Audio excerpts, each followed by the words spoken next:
And we get up there, and we're looking around, and I'm nervous and shaking and overlooking the ocean. And then I'm like, Liz is just enjoying the moment, and I'm like starting to drop down to one knee and fumble into my pocket. I got this ring that's been in there for 2 weeks because it wasn't leaving my pocket at all. So I got this thing in my pocket for 2 weeks. I'm like, it's coming out now. And she turns around.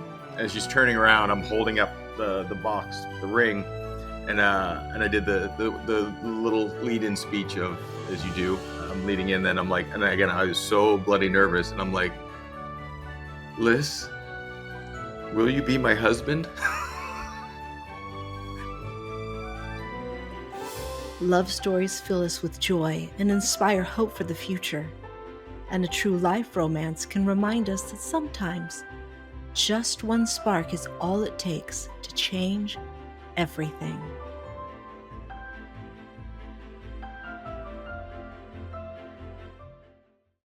Hello, and welcome to Unexpected Love Stories. I'm your host, Dawn Prushkovsky. Well, you've heard that some love stories are written in poetry and others in song, but, well, our guests, Melissa and Jock Hiltz, theirs is painted in bold strokes and captured through the lens of creativity. Melissa's an artist who creates masterpieces in oil, and Jock's a filmmaker. They live in Seabright, Nova Scotia, with their son, Vander, and their 2 dogs that you might see during this. Welcome to our Canadian Power Team. Hello. How you doing? Hello. Doing great. So how's it up in Nova Scotia right now? It's great. The weather's breaking. Spring is here. There's no snow. No, that just looks like it is. There's no snow in the background anymore, so that's wonderful. Temperatures are above freezing, and Bolt is off the road. So it's all things are good on the weather All right. front. And as Canadians, we talk about the weather, and that's all we talk about. So that's why I refer to everything as well, because that's what we talk about. Love it. All right. So let's go back to how you guys met each other. Let's start there. Or maybe before you met each other, what you were doing. Yeah. Well, I just landed in Nova Scotia. I came from Alberta, which is a province more west, and I wanted to come out here to go to art college university. There's a really great school, renowned, and I just was looking for something and trying to find God, really. And I needed adventure. I felt like God was calling me out to the east, even though I didn't really know God that well. So I came out and I went to a little coffee house one night at a little church. I found some church friends and hitched a ride, and Jock was there, and I was taking some phone number, like Emails. I was taking emails because I came out with, I had like some crushes, and I got a ride with the crushes, people's friends, and I was taking emails for one of the bands. So Jock came up to... I saw an opportunity to talk to a pretty blonde that I'd never seen before. She's taking emails. Well, I have an email, because it was early 2000s, so everyone had emails at that point. Sure. All the emails. So you came up and took, and you're like...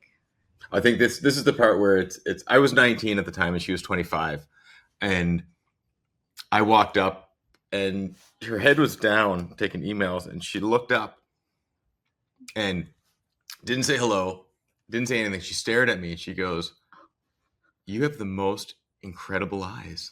And I'm like, in my mind as a 19-year-old, I'm like, yeah. I'm like, my gosh, that was easy, is what I thought.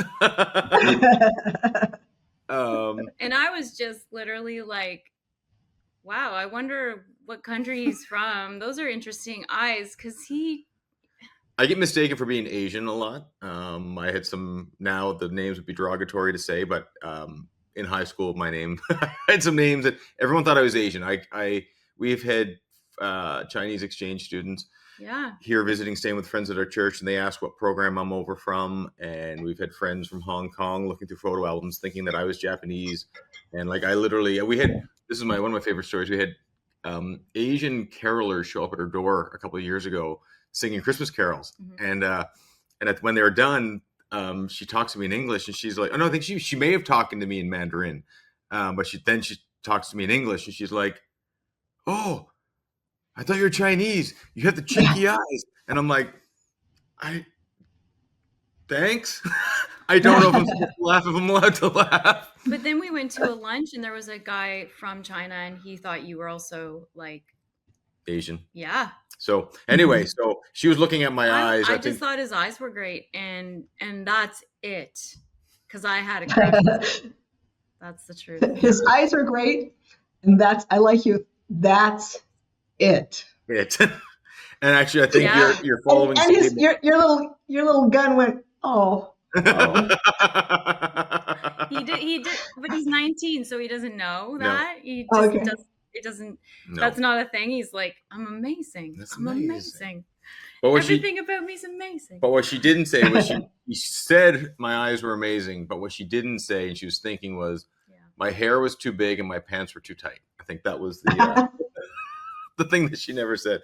But fast forward a few days, we had a mutual friend who was a good friend of mine. Actually, I was playing at the coffee house with her, and I asked her about who Melissa was, and she said, quick debrief, and then she said, well, my boyfriend and I were going to a Christmas ball at one of the universities.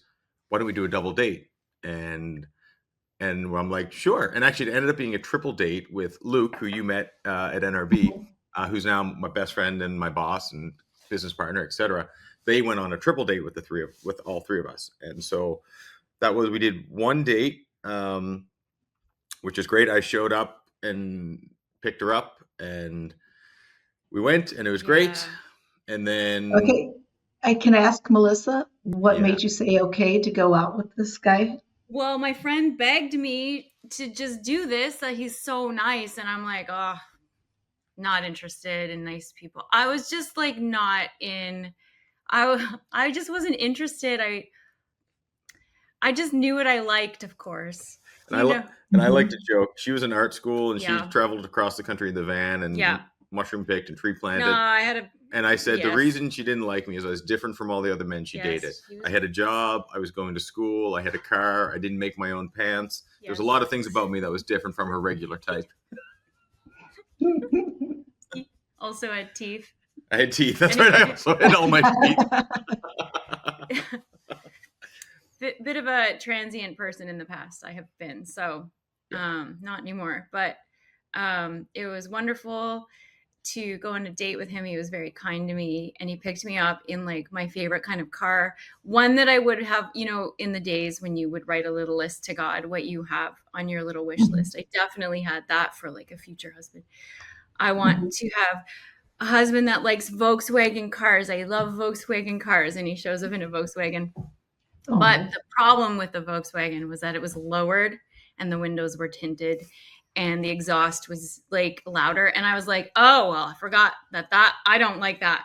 That is ridiculous. So there was a problem, of course, Sorry. No, it's all good. So I dropped her off at the end of the night, and she then aggressively avoided what? But when he dropped me off, before he dropped me off, he wore contacts on our date. And then because I had only seen him with his eyes. Then after the date was over, he put his eyes were sore, and he just decided that now's the time to put his glasses on. So he took his contacts out and he put his glasses on before our date was over. And the car was also like a standard, which was like, I really liked mobile. I like a standard mobile vehicle as well. That's another. I'm so weird. Anyway, he was driving standard. So he's like stopping the car to put on his glasses. And then he looks at me. I'm like, oh, I kind of liked the glasses. And I was like surprised because I was like, I didn't like them. But then when he did the glasses things, I was like, oh, I kind of think that's nice. But I was so ridiculous. Just like needed so much healing that I couldn't even see a nice guy or whatever. Like just enjoy a nice full date or whatever, or teeth, or like I was just a hot mess. So anyway. Yeah. So I dropped her off, and then she aggressively avoided me for like 5 months. Avoided phone calls. I would call, and her roommate would answer, and she'd be on the other side doing this. No, I'm not home. And just avoided me for 5 months. And I probably called once every 2 weeks. Yeah. Because I lived outside of town, and I'd come into the city every few weekends. And so every time I came in town, I'd call her. So like every other weekend. Yeah, he was a country boy. I was a country boy. Still am. Yeah. So Jock, What was it about Melissa that made you aggressively pursue her? Oh my God. This is a question I get asked a lot Yeah, because right? because I What? just kept, I mean, she was obviously beautiful and we had a good date. And so there was like, it was like, I'm a young Christian guy. I'm not looking to be dating different people. Like if I'm dating, I'm actually looking for a relationship. And so she was just, she seemed super nice and we got along really well and I didn't have any red flags. So like there was nothing for me to stop pursuing. And I'm very much like a golden retriever, especially in my younger years of just like, what's the word I'm looking for? Naive, just kind of like everything's a good time. Let's go. And so, yeah, so I think I just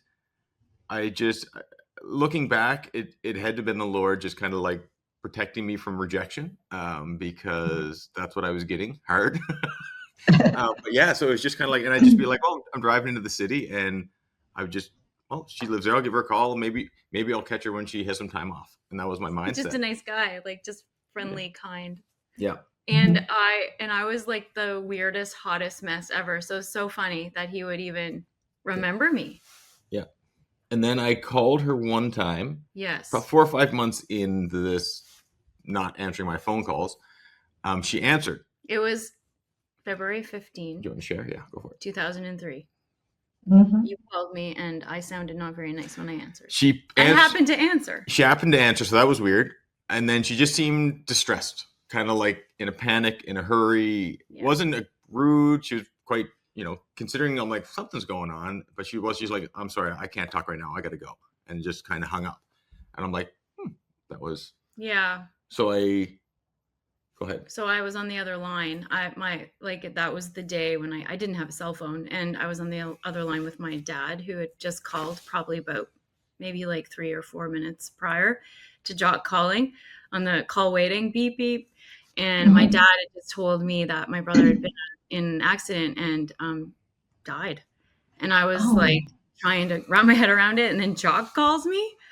Like, I'm like, Dad, I need to get this call because I just need a minute to understand what you're saying to me. So I got the call. I took his call, which, yeah, I would typically, not do, but I just needed a minute. And then when it's Jock, that was just a moment that we kind of, as a person that was looking for God and as a person that was like searching, that meant something, that meant so much to me, like later or through our sort of like dating journey even. Jock was always sort of this kind, safe place to fall or to exist. Yeah. And so then she went back to Alberta. I didn't know any of this. I had a call of like, I can't talk. Yes. And so she moved back to Alberta for a month or two. Yeah, I went for quite a while just to be with my family in Alberta. Yeah. And then moved back. We had a different location, new phone number. I didn't know she moved away. But I would just call, and the roommate kept up the ruse. No, sorry, she's not available. I'm just like, yeah, that's true. Yeah, no, she's in Alberta. Nothing. No, nothing like that. I think it was just kind of like, or didn't answer. Like nothing came up. I didn't get any word that anything had happened. But I did end up talking to our mutual friend. She's like, I don't even think she said your brother had passed away, but she said, oh no, she moved. Here's her new number, type of thing. And so then the calling started again. Yes. And he called me on a Saturday. Yeah. I'd been back for a little while, and you called me on a Saturday, and I was bored and pathetic. So you're like, just come hang out with me. He was hanging out at a hotel doing some sort of like assisting with a film or something. I was working with a modeling agency, and so I was doing some admin work and kind of logistic stuff on one of the weekends. Right.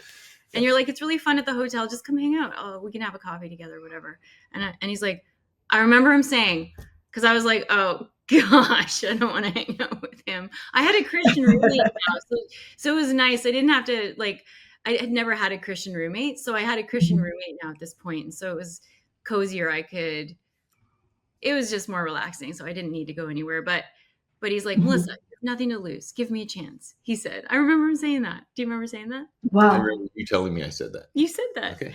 And then I was like, fine. And I think I just walked down because I was really only a 5-minute walk from where he was. And we hung out the whole day. the whole day. The lobby of the hotel. And again, your contacts got stuck in your eyes somehow, and you pulled me into the girls' bathroom because you went in the girls' bathroom at the Westin. You know, Westin hotels are a little like nice, you know. It's a bougie hotel. It's probably one of the more bougie hotels in town. Yeah, maybe you don't know.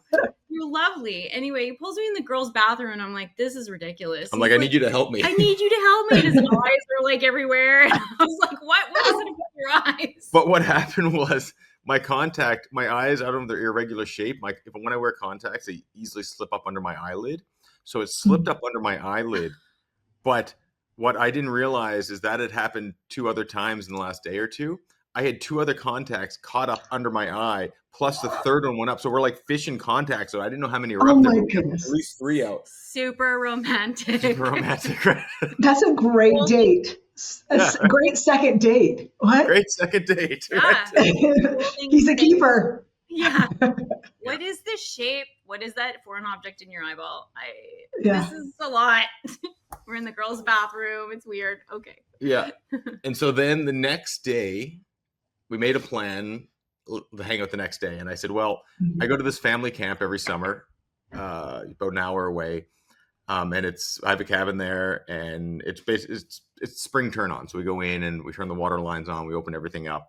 I said, why don't you come up with me? I'm going to be going up for a few hours. You'll meet some of my family. She ended up meeting all of my family on my dad's side. Yeah, they were all there. And so she comes up, meets pretty much my whole family. Actually, and this is like, when I say cabins, it's like uninsulated 10 by 10 little bunkies in the woods. And there's like a church tabernacle and a cookhouse. And that's super quintessential. Uninsulated, so very chilly if it's November or whatever. What? It would have been spring. April, May. Yeah. And but it's still very cold. And it's like dirt roads, and it's not bougie at all. And as we're walking up towards my parents' cabin, there's these 2 ladies about 50 feet up wearing like fur coats down to their ankles, high heels, rings on every finger, hair done all up, like, and they're bougie. Oh, yeah. And she starts laughing. She's like, "Oh my gosh, who is that?" And I'm like, that was my like hippie stage. So I would carry a water bottle with me, like a big water bottle, and corduroys and steel toe boots. Yeah, I wore steel toe boots. I was ridiculous. A big sweater like that I found at Value Village or Frenchies or whatever, like secondhand. And I was like, that's my grandmother and my aunt. And I was like, and so then what? We're creatures. Yes, and so it went from there to 2 weeks later, she moved into my parents' spare room, and basically moved in, like, with everything going on with the loss of her brother. She had no family here. My family really brought her in, kind of adopted her as a, sounds weird, an honorary daughter. That makes us, no. Brought her into a safe place and gave her a bedroom and really took care of her during a season. And so we had separate bedrooms and everything, and so and it worked well for us, but I don't recommend that as a It is a weird part of the story, but I was so broken that I needed something, and there was just nothing. Yeah. And so hot mess. So how did you go from, like, I mean, I just first of all commend you, Jock, for pursuing her for months and months. And months and months, and then having her there with you all day to saying, "Hey, do you want to go with me tomorrow? Like, let's just keep the date going and go tomorrow to this." Was it your parents that saw her and said, "You know what? We need to offer her some help here," or it was I think it was less formal than that. It was very much, she fit right in. My parents are almost too laid back. They're just very, they're just super, give you the shirt off their back, like super hospitable, like really, really just generous people. And just kind of like, they're not big on making, to a fault, which we'll get into later in some of the topics of, like, we don't talk. And so it's just like, everything was just, when I was a golden retriever, it's just like, everything is always good. Push the bad stuff away. Everything is always good. But that said, they were super hospitable, brought her in, loved her like a daughter. And I think she's just felt safety and home there. And And it was just kind of like just a comment. It was just kind of like a off the cuff. Well, if you need a place to stay or get away, the spare room is available. And so it started. I think it started out as being like a night or two, or she'd come over for the weekends. And you may have come over for one weekend, gone in for the week, Yeah. then came back, and then my dad drove to the city every day for work, and so it just worked out. So they're like, well, "Why don't you just stay here and for I think you only had a couple classes a week, just catch a ride in and." So then I had go to like school. someone cooking, like, because his mom would cook a meal every day, and I would do that with her and stuff like that. Yeah, it's a very odd situation for sure. Because as parents, I'm like, if we were in that situation as parents, I'm like, I'm not sure we would do that if our son brought stray. Well, I love it because I grew up with parents like that. Mhm. The running joke was Don will wake up and never know find out who's in the room next door. Oh wow, yeah. It was it was always somebody that needed a place to stay. Yeah. So totally love your parents already. When did you realize that your feelings started to change from friendships to like this might be something more than a friendship? Yeah, like there are a couple questions I often think about because those are common ones you get asked, especially with young. We have some younger friends in the church and whatnot. I'm like, that's a good question. Again, like And I when said, you were pursuing her, were you thinking of anything more than just a pretty girl that you want to date? And were you thinking there might be something in her that I yeah, want for a lifetime? yeah. Like I said, I wasn't a serial dater. I wasn't. I mean, I had a couple weekend long girlfriends in grade 7 type of thing, but I never had any serious relationships. I wasn't into that. Again, it was partly golden retriever. I was just up for a good time, and so socializing, having fun with friends, and that was it's just like I really wasn't interested in. Like everybody loves Jock. Yeah. Jock is kind. He's like solid guy, integral. Like he had guy friends and girlfriends, and he just had you had a couple love interests that you said lasted a couple weekends, but Yeah. you weren't that. It was weird. It was like God kept him pretty like safe, honestly. Like, Yeah, it's crazy. yeah. And so I wasn't. So as I mentioned, like I wasn't just looking for a girlfriend. I wasn't just dating. It was just kind of like if I'm going to date somebody, it's with it's with intention, it's with integrity, and it's with is this going to be someone that I could see, which at the age of 20 is weird. It's really like that's not how 20-year-olds think. But well, some people it would be probably not weird if, maybe if their families were more talking about that. But because his family didn't really talk about very Well, part of that naivety may have come from just everything was just always in a good light in my life. My parents did a really good job at just, I think, protecting us, me and my brother, from crap of the world. I think like it's really they just really did a good job of just I think protecting us. Which looking back, it's like, oh, I wish you would have talked to us about that. It may have helped us prepare. But it's like at the same time now, I'm like, I can weather storms pretty easily, and stuff rolls off my back really quickly, and I don't hold stuff. So it's everyone's journey is different. But I don't know if there's a key moment where I'm like, this is the one, because even like 2 weeks in, I remember telling Melissa, I'm like, I'm not into mind games. I'm not into this. Like, I'm not like, I'm into looking for a relationship. She's like, yes, me too. And then 2 weeks later, she broke up with me. And I'm like, oh my gosh. And then a week later, she called me and she's like, hey, Jock, where you at? I'm like, wow. I'm at a movie with 2 blondes. I was out with 2 friends. There were a church that I was going to is a lady on the worship team. Her daughters weren't Christians, but she's like, will you hang out with my daughters? Like, I just would love to have them to have some Christian influence in their life. And they were super fun. We'd go snowboarding together. But I'm like, so we went to the movies with them. But when Melissa called, I didn't tell her any of that. I'm just like, yeah, I'm at the movies with 2 girls. Why are you calling? And I think she wanted to hang out. I'm like, oh my gosh, what? And but then we hung out again, and Yeah, I think we worked it out. we worked it out pretty quick. There was just some just cold feet maybe of relationship early on, and so we just kind of chatted out. So we broke up, but we never really broke up. It was just whatever it was. But yeah, no, I don't know if there's a defining moment where I'm like, I just remember at one point I was sitting at my dining room table. We might have been 8 months dating, 8 months, and I'm like, well, I should probably buy a ring now. That was my that was my thought process. So I went to the jewelry store and I started looking at and I picked out a ring pretty early. I bought it, and so yeah. So I think there was just this moment. There was no like heavens parting. There was no. I don't even know if we had any serious discussions about marriage or anything. But it's just something in me was like, she's the one. I'm gonna go buy a ring now, and that was it.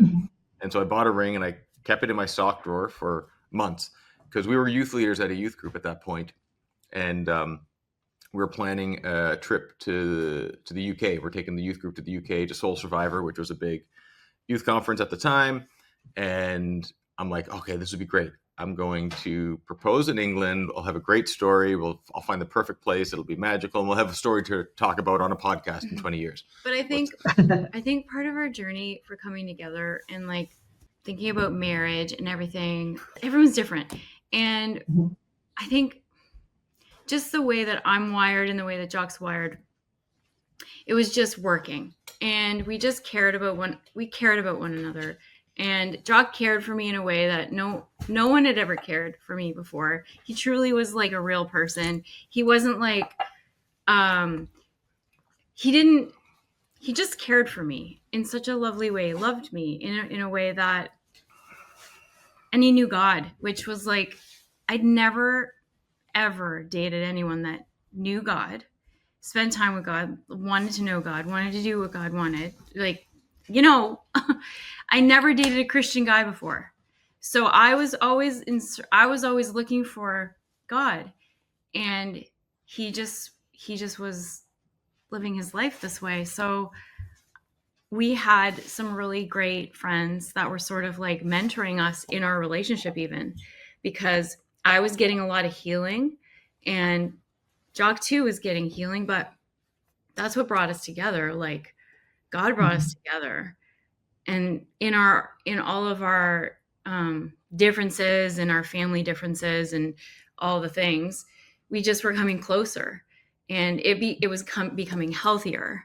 And like, do you know what I mean? Like it was never perfect, but it was becoming more healthy and more real. And like, I was like, oh, Jock, I would never want to not live with him. I would never want to not be with him. Like he's so amazing. And I started to realize there's just so many guys in the church that wanted a girl that had pretty lipstick and like pretty face, and like I don't know where her heart is, like for God. Even like, it's okay if you're beautiful, and I needed a guy that knew God and wanted to pursue God, but also like accepted that I wasn't perfect. It's like so weird.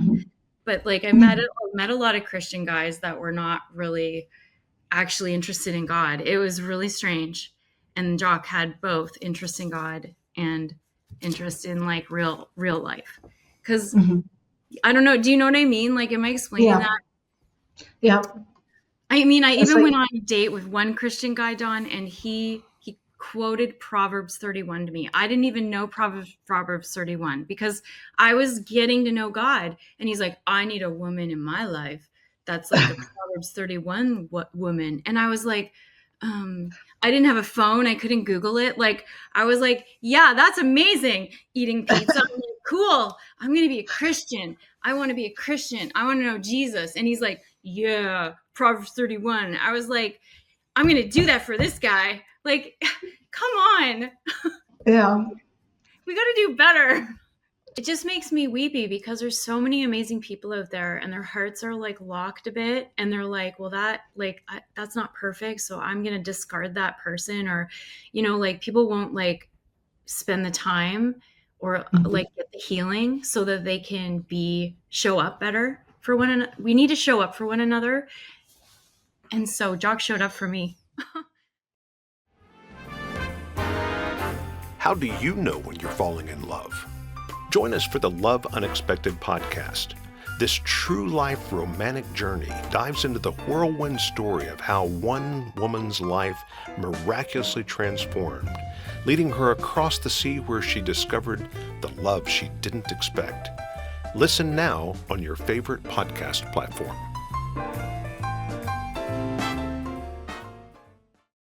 Okay, so Jock has the ring. Has the ring. Yes, And so All right. but I didn't know about it. No, she didn't know about it. Okay. Part of from my upbringing, we don't talk, so no one knew I had it. I don't even think my parents knew. I may have told them before I was going to England. Yes, give them because heads up. Because then I called. Yeah, when I was at the airport, I called her parents because we were youth leaders now. Yeah, and we were going with like 16 youth kids that are just a little bit younger than us, and we're going to England, and we're going to Soul Survivor, and it was really great, and it was still great. It was great. Yeah. And you had the ring, and then you called my folks. Yeah, so I figured I should better tell my parents before I come home engaged. And I definitely have to call her parents, because her parents lived in Alberta, and so we'd only spent maybe over the 9, 10, 11 months we were dating at that point, right around the year mark we were dating, I'd only been with her parents for like a combined 2 weeks, maybe, between Christmases and vacation. And so I never saw them, and they never met me much at all. And I would say they were skeptical at my age. They're skeptical at even just, my age, and when we get together in relationship to her brother's death, of like, is she just replacing him with me? Were these thoughts that they were having? Which, as I think any parent, when you watch your children, you observe scenarios much differently than what the people in it do. And so I'd do the exact same thing. I could see that, but I'm like, I still got to call them, and I got to ask for their hand. And so ask for their blessing for her hand in marriage. And so I call them from the airport. I'm as nervous as can be, and leading into it. And they're like, Jock's calling us. This never happened. So they're up to something. So I finally got up the courage to say, I'd like to ask your daughter to marry me. And her father replied, proceed with caution. Like, good enough for me. See ya. I heard proceed. Right? I wasn't. No chance for second chances. No, they were great, and they gave me their yes. But it was a proceed with caution. That was what I got. But they were still skeptical of me. Like they would, all sorts of stuff of just I think every parent of a daughter would want to grill the to-be husband. How are you going to take care of our daughter? What is your plan for this? And and you're 6 years younger than her. Like, what are you doing? Like, I fully understand it. But when you're in it, you're like, stop it. just accept me. Parents are not, you have to win them over a bit. They're not, so like, I think the first time they saw Jock, he was wearing like this joke hat, and then he was wearing like maybe like flip-flops. So he wasn't like, my parents I didn't have dentist in my future. Yeah, my parents were both in the school system. They're teachers. My dad's a musician. He's got a master's degree. Like, everything's very professional and all that. And then they have me as a daughter and the artist. And so the artist with, and so. And I, to their credit, I was probably a little too comfortable around them too early. Because then for my family, it's like, you're a dirty shirt in the hamper with everybody as soon as you meet somebody. So it's not it's just fun. Yeah. And also like Jonathan, Jock's grammar and like the way he spoke, there's an accent out here in this part of Nova Scotia, and they say things that are not proper English sometimes, like I seen it, or Some good. them are good or some good and stuff like that. And it's very folky and it can be like looked down upon. But it's by also endearing. some It's very people. endearing. I love it. Very I love endearing. it. I love it. But there was a time when I was like, oh no, my parents might not accept Jock, but I have to try to convince them that I'm good with Jock. Yes. Yeah, we did. We did good. We did good. Yeah. Now, 20 years in, they don't worry about us. They don't. They actually told us that they don't worry about us anymore. We're like, we did it. We did it. So I'm at the airport and I get their blessing, and then I go over to tell my best friend Luke, who you met, and my boss. He was there. He came on the trip with us, and he's like, "Guess what, Jock?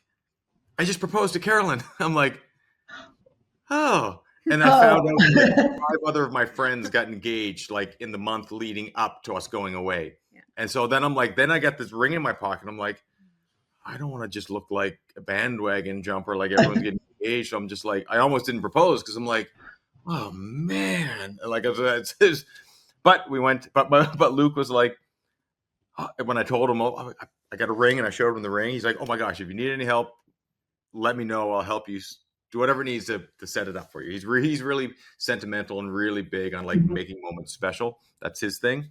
Yeah. And so he was really into it. And so for 2 weeks in England, I'm walking around with this ring in my pocket, and there's no spot that's kind of being like, we're going to London and we're like traveling around and we're sleeping in tents in these fields at this event. And like, just nothing is feeling right. And like, every time we're walking down a garden path, I'm like, ooh, this could be it. And I'm like, no, it's not it. And like, we're about 2 days away from coming home, and we're in this little town in Cornwall called Polperro, which is a little fishing village. And it's like streets are only this wide and everything meanders together. And the houses are like Smurf houses built on top of everybody. And because I'm like, this could be it. This is super sweet. And so we went for coffee. Yep. And then I said, do you want to go for a hike? Because there's a trail that went up to a peak that overlooks the whole town and the neighboring town over. And it was just, I'm like, there could be a view. This could be it. And so we go for a hike and we're walking out. No, but I didn't want to go for a hike, remember? Oh, you didn't want to? Oh, no. Let's just have more coffee. I'm like, no, let's go for a hike. So we hike up the hill. Yeah, it was like a walk. It wasn't a hike. It was like a saunter up it was beautiful. Beautiful little path. And so then I found this rock that kind of cropped up over to the bushes that gave you a high vantage point over the water. And I'm like, that's it. Here we go. So I invited her up, and we get up there and we're looking around, and I'm nervous and shaking and overlooking the ocean. And then I'm like, Liz is just enjoying the moment. And I'm like starting to drop down to one knee and fumble into my pocket. I got this ring that's been in there for 2 weeks because it wasn't leaving my pocket at all. So I got this thing in my pocket for 2 weeks. I'm like, it's coming out now. And she turns around. As she's turning around, I'm holding up the box with the ring. And I did the little lead-in speech of, as you do, I'm leading in. Then I'm like, and again, I was so bloody nervous. And I'm like, Liz, will you be my husband? And we corrected that quickly. And she said, no, she didn't say yes right away. She said yes right away, but she didn't say yes right away. That wasn't her first words out of her mouth. You're like, of course not. You started breathing really heavy. And then you're like, we got to pray. And I'm like, all right. That's not the romantic thing I was hoping for. Lord, please open her eyes to the gift that you've presented in front of her right now. No, I was just like so silly. Yeah. Oh my gosh. So we prayed, and then she said yes. But then she put the ring on, but then she didn't tell anyone for. I didn't want anyone to know because it was so big. Yeah. And we had actually just another girl in the youth group, she was only like 18 at the time, told us on the trip that her boyfriend just got engaged or was going to get engaged. And so there was this whole, like, all the youth group were like counseling her, like, no, don't do it, basically. And we're like there and we're like, and I'm like, in my mind, I'm like, I'm shutting my mouth. I'm not saying anything about proposing because I'm like, I'm about to propose on this trip and I'm only 2 years older than you. And that's it. But I remember that was a thing. My goodness. And yeah. So we come back and we're going through another couple hours at the town with the youth group. And we're just kind of hiding it and not saying anything. And then we sit down at a restaurant, and Luke gets up. We end up telling our youth leaders, actually, who are my aunt and uncle, or they're my cousins or something, the older generation. And they're like, "Oh my gosh, it's amazing!" So we go for lunch at this fish and chips joint, and my buddy Luke gets up and he goes to the bathroom. And as he goes to once he's in the bathroom, my uncle stands up and makes the announcement that we got engaged. And I'm like, both of us are like, But what? yeah, we didn't want him to say anything to anyone. But he did. But it was, which was fine. But it was funny because Luke comes down and sits back down. He misses the whole fact. I didn't even tell him when I was going to do it because I ended up not needing him to help arrange anything. So he didn't even know what happened. And he goes to the bathroom. And he comes back and ends up being the last one to know. And he's like, "What? You got engaged?" And it was a really funny moment where he was just gone. He missed it. But Oh. Yeah. So now the word is out. Everyone knows. Everyone knows. So now on to the wedding planning, or did you sit on it for a little bit? We waited. I mean, planning started quickly, but it was 11 months after we proposed to when the actual wedding day was, because we wanted to do it earlier, but her parents being in Alberta and they were teachers in the school system, we waited for them to get out of school so that they wouldn't be taking time off, for a couple weeks off during their year and that whole thing. So we ended up because we got married and engaged in the summer in August, and then the wedding was in July. So we had about 11 months of planning. But it was a really big trip for a lot of people that on my side of the family and sort of my relatives to be able to come out. So not a lot of family could come. My parents came though, and a couple of my girlfriends and their husbands. And so it was really sweet. And we got married on a ship. We planned to get married on one of those ships here in Lunenburg. We tried to get married on the Blue Nose, which is the wildly popular or famous schooner from Nova Scotia. It's on our dime. It's on one of our money pieces, 10-cent piece. But it was out on tour during a wedding. So there was another schooner that's part of the museum that's docked up in Lunenburg, which is a little picturesque fishing village near my hometown. Yeah. And the museum was like, "We're giving you 30 minutes. And at 30 minutes, we're letting tourists back on." We're like, okay. So everyone gathered around on the side, because it was docked on the side of the dock, and we got married, and it was fantastic. Yeah. That was Love that. Yeah. And then we had our reception in the oldest inn and the oldest hotel inn in Nova Scotia. And it had a pool, and it was quaint, and it was beautiful. So we had a pool party with a live band. We did have a pool party, and just kind of everyone just mingled around the pool deck, and it was a good time. Love that. So the wedding picture that you have, is that on the dock? That's on the dock. So the one black and white. With the archway behind us. I'm thinking that the black and white wedding photo. Oh yeah. Which we have it on the website. Yes. That's from our wedding day on the dock. We weren't on the boat there. We were on the dock next to the boat, but yes, that's from then. Okay. And then you've got the artistic, beautiful photos with you and your son, and that was all around. Yeah, that was 2 years ago now. Those were taken. Yeah. It was our first. I think it was our first family photo shoot we've ever. That was our second family photo shoot. We've done a couple, but that was the most recent. Really lovely on the. Those are some beautiful photos. So I'm just going to let everyone know right now that they need to go to the website, unexpectedlovestories.com, to see lots of great photos of you guys. I mean, I thank you for sharing all those with us. Yes, they're beautiful. They're artistic. Not autistic. They're artistic. Yeah. The link is in our episode. There are episodes in our show notes below. And while you're at the website, would you please check out the amazing stories from other couples, because there's no two stories that are alike. And please download the free gift that I have for you. And by the way, if you do have a great love story, please share it on our website, because maybe you'll be a guest on our podcast as well. Hmm. So definitely go and see those photos. Well, did you all honeymoon? We did. We did. We stayed at the inn a couple nights, but then we saved up for a few years and we went to Europe. We did a 3-week Europe vacation. So Oh, yeah. So that was. where did you go?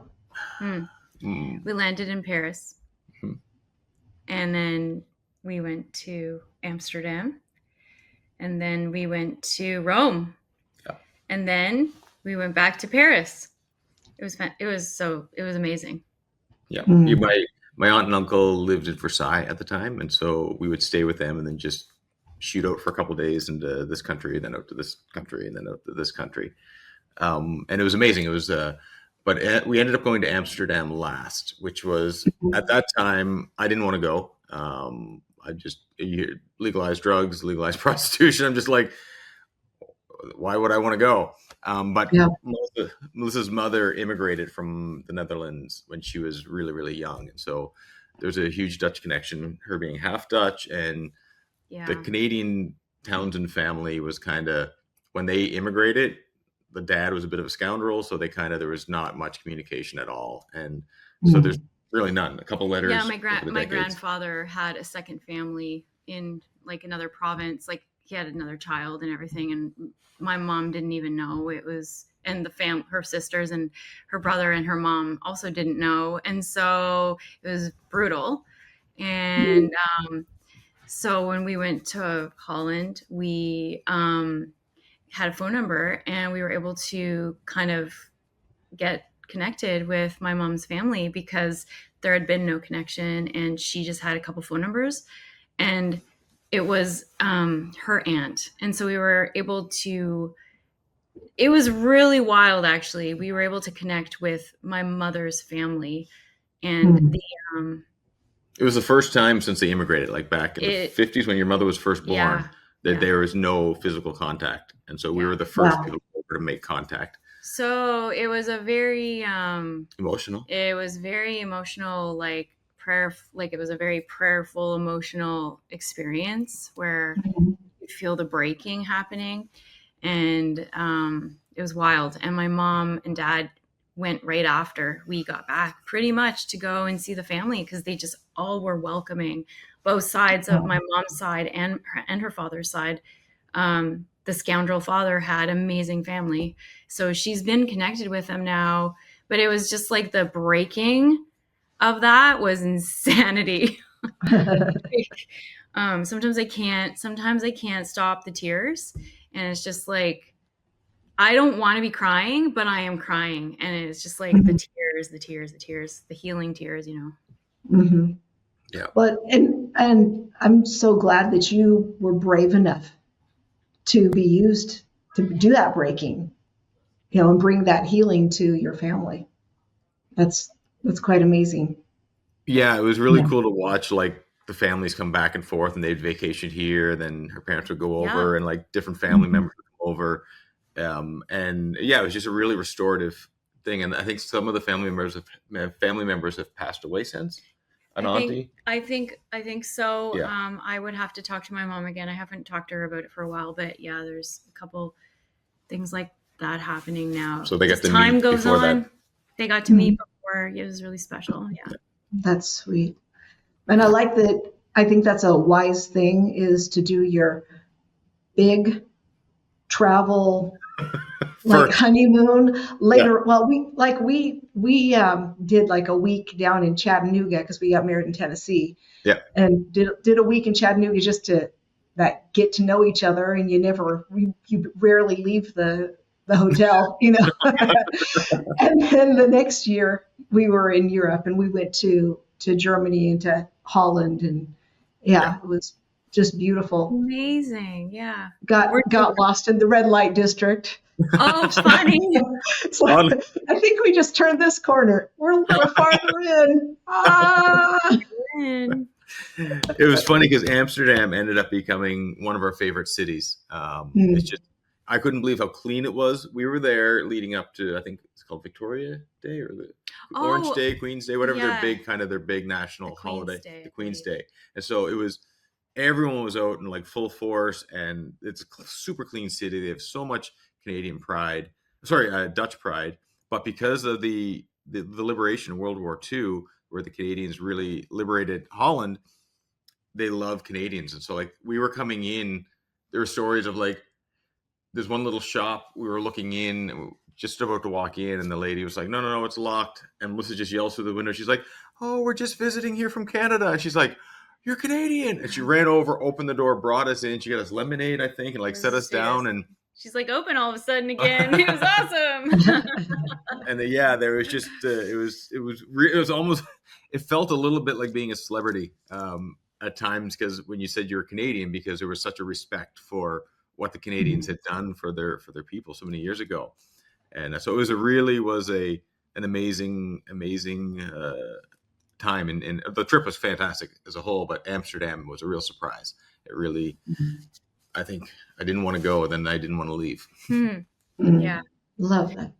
And how long have you guys been married now? Oh, yes. We have been married 20 years this year. 20 years on July. Ooh. July what? Yes. 3? We always get it mixed up. It's either 3 or 5. It's 5. It's July 5. We get our anniversary mixed up. We literally can't remember. If it's the 3rd of July or the 5th of July, we have to always ask our parents. And one day, one of our anniversaries, we forgot. We forgot together, though. We were just both forgot. We're like, oh my goodness, it's our anniversary. I think I was 16 or 17. We forgot. But we always, it's not like we forget. Like, we know, because we are like excited we're going to do something fun, but it's just like life and schedules and like commitments. And we have a child, and he's screaming in the back of the room. He's playing with his friends. So. All right. So 20 years this year. 20 years this year. What would your advice be to somebody who is looking for love, or maybe they're wondering, should I pursue, I'm dating someone, should I pursue this relationship? What would you say to someone in that situation? Marriage just doesn't happen. Like the honeymoon phase wears off, and then the work starts, where it's every day it's a choice. Even though I'm not, do I leave? Do I stay? It's like, but every day I choose to love her. We choose to be together. And when times get hard, it's like, we actually are choosing each other daily, which is really, I love it, because every day you get to be like, this is my person. I can leave if I wanted to, not that I would, but it's like in society, today's society, it's like the only thing that's keeping us a couple together is the two people choosing to stay together. And so it's a choice, but also it is work. So be willing to put the work in. That's not coming out right. I was just gonna say, pursue healing with God. Pursue healing. Pursue like the heart of the Father, and like you'll find out very quickly you want to be with someone who's also going to do that. Because if you're not, yeah, and what's the point? You don't want to be married to someone that you don't want to be married to. Like, that's just gonna be a sideways person or whatever. I don't know.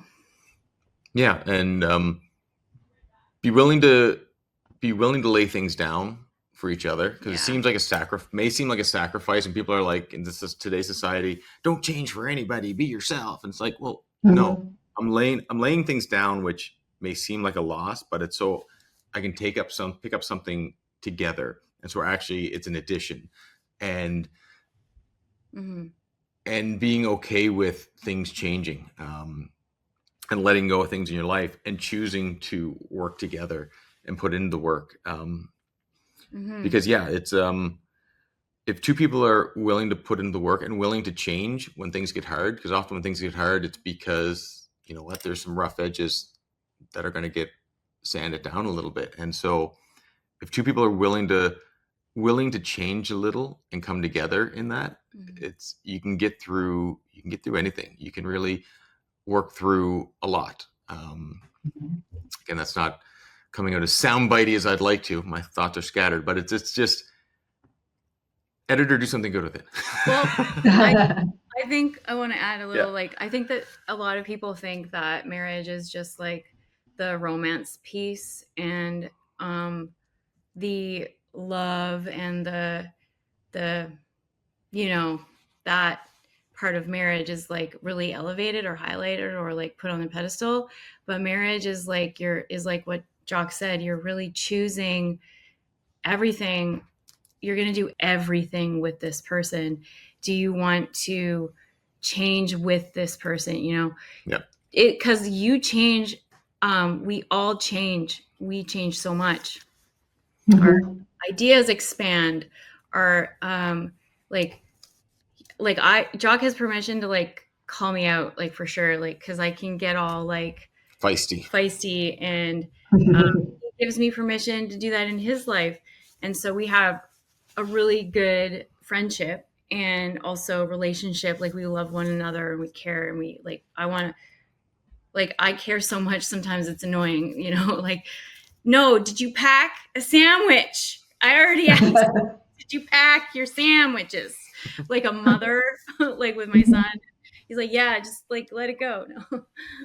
Because it's, yeah, in 20 years in, looking back, it's like you hit layers in a relationship that you only get to experience when you put the time in, and you hit that 5-year mark, Right. you hit that 10-year mark, and you hit that 20-year mark where it's, you get to a point where, like, I remember when, you know, when we were early on in our marriage, and Melissa would, you know, she may fly back to visit her parents for a week, and I'd stay home because I had to work, and you're dirt poor newlyweds. And so only one could afford to fly. And so she'd be gone for a week, and I'm like, woohoo! And have buddies over, we'd play video games, we'd watch movies, and just kind of like fall back into bachelor life, if you will.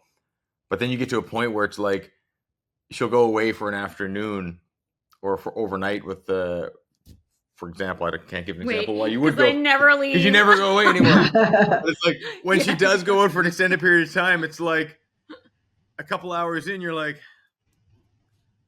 when's she coming home? Yeah. It's like you start being like, I don't want to do life without her. I don't want to do life on my own. And then I start thinking about, like, I could never start over. It's more work starting over than it is to continue growing in a marriage. So I'm like, that staying married becomes the path of least resistance, I think, in my mind. But it's, yeah, you get to a point where you're just like, yeah, you don't not want to be with them, and you can't picture life without them. Yeah. And yeah, you fight for that. And we really enjoy a lot of the same things too. We have a lot of fun. Like, definitely that would be of advice too. Like, we have so much fun. We both love manual cars, so we'll go for drives, and it's just fun. And we go get coffee, we go get snacks, and we're just like, take the top off of the car. And what it was, a convertible. We have like this little convertible that we go for family drives in. And it's just like, we love this, and we love it together, and we get to do this together. And he's a creative, and I'm a creative, and it's just it's fun. We have so much fun, and we critique each other's work, which is fun. Like, I'm like, I don't know that song in that video. I don't know. And then he's like, oh, you need to do something about that color, or like something. we bounce each other off. Oh my gosh, bounce ideas off each other. Yeah, it was a big one. Yes, so hard. But we certainly are quality time people. I think that's one of both of our love languages, where I value the small things. Like again, it's like driving home from work. We have a little 86 Cabrio convertible, little Rabbit, and I'll drive home from work with the top down, and the sun will just be setting and like shining on my face, and the air is blowing through my hair, and I'm just like, this is, if I died in that moment, I was in a glory moment. It's just like those small little things. And like for us, it's like, when we vacation, it's like, we don't do theme parks, we don't do tourist stuff. We're like, where are the nice little local cafes and restaurants, and where do the locals go? And yes, we do when our son goes, it's like, okay, we'll do Disneyland, we'll do that sort of thing. But it's like, where are these fun little, just local, what do the locals do? And just experiencing that, that's what we really enjoy. Yeah. Love that. Okay, so I know that people are going to be so moved by your story that they're going to want to follow up and find out more about you. How can they find out more about you?